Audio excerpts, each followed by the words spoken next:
अस्सलामुअलैकुम वरहमतुल्लाहि वबरकातुहू।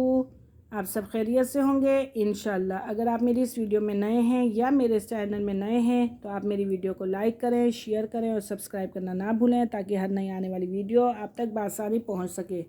तो आज की जो हमारी सबक की आयत नंबर है वो 23 है। यहाँ से हम तर्जुमा स्टार्ट करेंगे इंशाअल्लाह।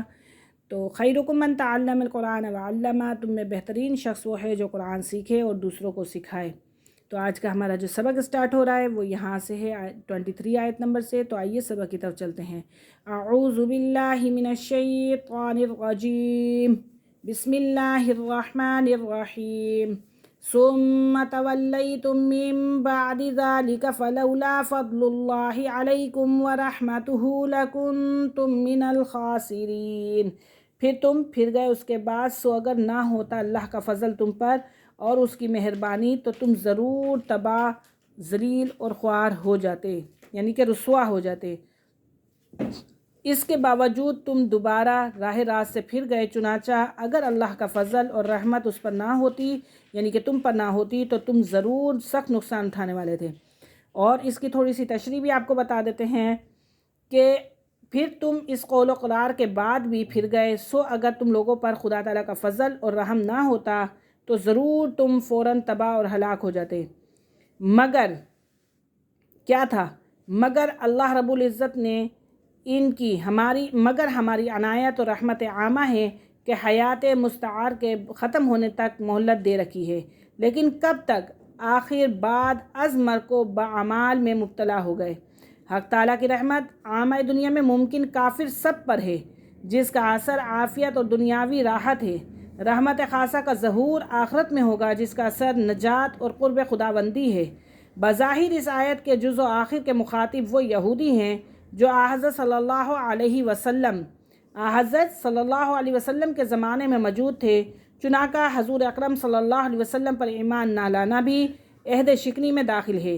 इसलिए उनको भी अहद शिकनों में शामिल करके बतौर मसाल फरमाया, इस पर भी हमने तुम पर दुनिया में कोई अजाब ऐसा नाजिल नहीं किया जैसा पहले बेईमानों और अहद शिकनों पर होता रहा है। ये महज खुदा ताला की रहमत है। और चूँकि अब रोए अहादीस ऐसे अजाबों का ना आना हजूर सल्लल्लाहु अलैहि वसल्लम की बरकत है, इसलिए बाज़ मुफस्सिरीन ने फ़ज़ल और रहमत की तफसीर बैस मुहम्मदिया से की है। इस मज़मून की तायीद के लिए गुज़श्ता बेईमानों का एक वाक़या अगली आयत में बयान हो रहा है। अगली आयत है वलक़द अलिमतुमुल्लज़ीना अतदऊ मिनकुम फ़िस्सब्ति फ़क़ुलना लहुम कूनू क़िरादतन ख़ासिईन। और तुम खूब जान चुके हो जिन्होंने तुम में से ज़्यादती की थी हफ्ते के दिन में, तो हमने कहा उनसे कि हो जाओ क़िरादतन ख़ासिईन, बंदर ज़लील और रुस्वा। फ़जअलनाहा नक़ालन लिमा बैन यदैहा वमा खल्फ़हा व मौइज़तन लिलमुत्तक़ीन। इस वाक़े को इबरत उन लोगों के लिए जो वहाँ थे और जो पीछे आने वाले थे, और नसीहत डरने वालों के वास्ते है। और तुम अपने उन लोगों को अच्छी तरह जानते हो जो सेंचर यानी कि हफ्ते के दिन यानी कि यौम सब्ती के दिन के मामले में हद से गुजर गए थे। चुनाचा हमने उनसे कहा था कि तुम धुतकारे हुए बंदर बन जाओ। फिर हमने इस वाक़े को उस ज़माने के और उसके बाद के लोगों के लिए इबरत और डरने वालों के लिए नसीहत का सामान बना दिया। अब इसका छोटा सा खुलासा है कि तुम जानते ही हो उन लोगों का हाल जिन्होंने तुम में से हद शरअ से तजावुज़ किया था। दोबारा इस हुक्म के जो हफ्ते के दिन के मुतालिक था, इस रोज़ मछली का शिकार ना करें। सो हमने उनको अपने हुक्म कहरी तकनवी से मस करने के लिए कह दिया, तुम बंदर जलील हो जाओ। चुनाचा वो बंदरों के कालिब में मस हो गए। फिर हमने इसको एक वाक़या इबरत अंगेज़ बना दिया, उन लोगों के लिए भी जो उस कौम के मासिर थे और उन लोगों के लिए भी जो माँ बात के ज़माने में आते रहते थे। इस मौजूब नसीहत बनाया खुदा से डरने वालों के लिए। फ़ायदा यह है कि यह वाक़या एक बनी इसराइल के हज़रत दाऊद अलैहिस्सलाम के ज़माने में हुआ। बनी इसराइल के लिए हफ्ते का दिन मुअज़्ज़म और इबादत के लिए मुक़र्रर था और मछली का शिकार भी उस रोज़ ममनू था।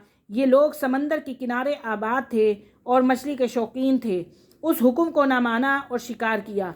उस पर अल्लाह ताला की तरफ से मस्ख़ सूरत का अज़ाब नाजिल किया। 3 दिन के बाद वो सब मर गए। इस वाक़े को देखने और सुनने वाले 2 किस्म के लोग थे, फरमाबरदार, नाफरमान। तो नाफरमानों के लिए ये वाक़या کیا بن گیا؟ نافرمانی سے توبہ کرانے والا تھا، اس لیے اس کو نکال فرمایا، اور فرمانبرداروں کو یہ واقعہ فرمانبرداری پہ قائم رکھنے والا تھا تو اس کو موعظۃً فرما دیا۔ دینی معاملات میں کوئی ایسا حیلہ جس سے اصل حکم شرعی باطل ہو جائے، یہ کل انشاءاللہ ہم پڑھیں گے۔ اس آیت میں یہودیوں کے جس اعتداد یعنی حدود سے تجاوز کرنے کا ذکر، اس کو سبب عذاب بتلایا گیا ہے۔ روایات سے ثابت ہے کہ وہ صاف طور پر حکم شرعی کی خلاف ورزی نہ تھی، بلکہ ایسے ہیلے تھے جن سے حکم شرعی کا ابطال لازم آنا تھا۔ مثلاً ہفتے کے دن مچھلی کی دم میں ایک ڈور کا پھندا لگا کر دریا میں چھوڑ دیا اور یہ ڈور زمین پر کسی چیز سے باندھ دی گئی، پھر اتوار کے روز اس کو پکڑ کر کھا لیا، تو یہ ایک ایسا ہیلہ ہے جس میں حکم شرعی کا ابطال بلکہ ایک قسم کا استہزاء ہے۔ اس لیے ایسا ہیلہ کرنے والوں کو بڑا سرکش نافرمان قرار دے کر ان پر عذاب آیا۔ تو انشاءاللہ کل اگلا سبق پڑھیں گے، اگلی آیت پڑھیں گے، پھر آپ کو بتائیں گے کہ یہ واقعہ کیوں پیش آیا اور کیسے پیش آیا انشاءاللہ۔ اب اجازت دیجیے، اللہ حافظ، السلام علیکم ورحمۃ اللہ وبرکاتہ۔